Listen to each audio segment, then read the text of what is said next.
दोस्त हो तो ऐसा।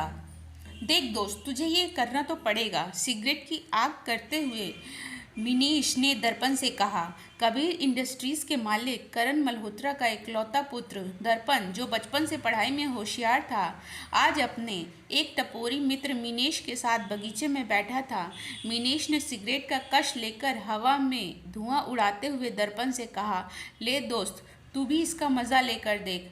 माँ बाप के संस्कारों में पला बढ़ा दर्पण इस बुरी आदत से दूर रहना चाहता था, इसलिए दर्पण ने मना कर दिया। मिनेश को कई सालों से सिगरेट पीने की लत थी। उसका इस आदत के पीछे काफ़ी खर्चा हो जाता। उसने मन ही मन सोचा कि दर्पण को भी ये आदत लग जाती है तो उसका खर्चा बच जाएगा।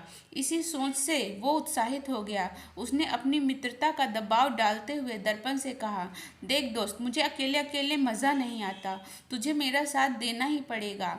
देख दोस्त, तुझे ये करना तो पड़ेगा ही। उसने सिगरेट को आगे बढ़ाते हुए कहा, देख दर्पण, अच्छी तरह समझ ले, दोस्ती रखनी है तो सिगरेट पीनी ही पड़ेगी। दर्पण असमंजस में था। कच्ची उम्र अच्छे या बुरे का अंतर नहीं समझ पा रही थी। दर्पण ने अपने दोस्त मिनेश की आंखों में देखा, फिर उसके हाथ से सिगरेट की और कुछ सोचकर उसने मिनेश के हाथ से सिगरेट ले ली। शायद दोस्त की जिद के सामने माँ बाप के संस्कार कमज़ोर पड़ गए। इस बात को कई वर्ष बीत गए। मिनेश और दर्पण की दोस्ती अभी भी वैसी ही थी, अटूट अजोड़। पर ये क्या, आज मिनेश की आंखों में आंसू थे। दर्पण ने उसके पास आकर उसके आंसुओं को पोंछा और बड़े प्यार से पूछा, क्या हुआ दोस्त? मिनेश ने रोते हुए कहा, याद है दर्पण, हमारे कॉलेज में राजेश हुआ करता था? दर्पण ने कहा, हाँ, वो तुम्हारा खास दोस्त। क्या हुआ था उसे? मिनेश ने कहा, वो कैंसर की वजह से मर गया। उसके फेफड़े सड़ गए थे। सिगरेट के धुएं ने उसके जिस्म को राख में बदल दिया था दोस्त, और ये सब मेरी वजह से हुआ। दर्पण, क्या उसे भी तुमने सिगरेट की आदत लगाई थी? मिनेश, ना मेरे दोस्त, याद है सालों पहले मैंने तुम्हारे सामने सिगरेट रखकर पूछा था कि देख दर्पण, अच्छी तरह समझ ले, दोस्ती रखनी है तो सिगरेट पीनी ही पड़ेगी। दर्पण, हाँ याद है।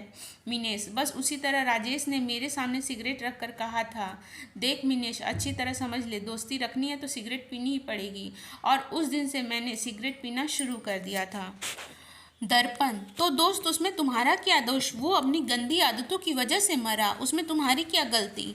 मिनेश, गलती मेरी ही है दोस्त। काश उस दिन जिस तरह तुमने मेरे हाथों से सिगरेट लेकर कहा था कि मिनेश, फैसला तुम करो, तुम्हें क्या चुनना है, सिगरेट या मेरी दोस्ती। काश वही बात मैंने राजेश से की होती तो आज मेरा दोस्त जिंदा होता।